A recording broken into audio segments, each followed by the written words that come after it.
Boleh ya, Pak?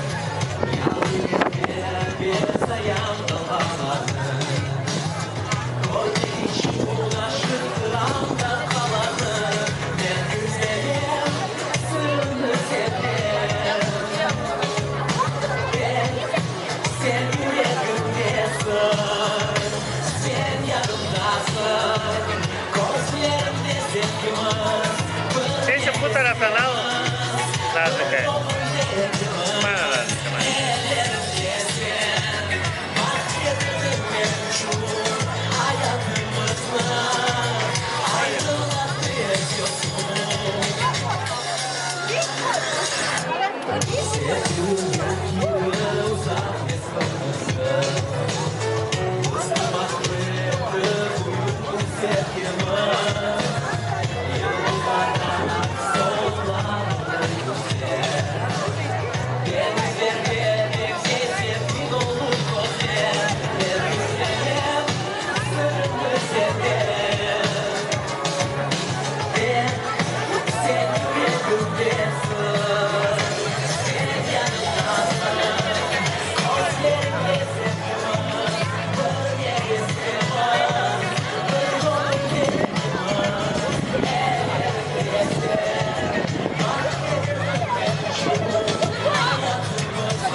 Arasında en çok para kazanan Hasan Hayri'nin.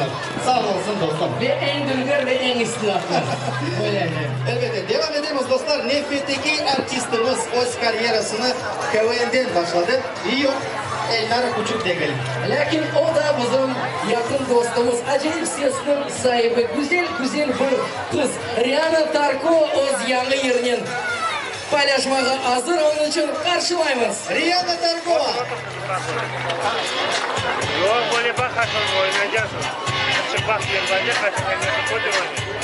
Zaman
Спасибо. Очаровательно. Красивая, такая вам большая, решение.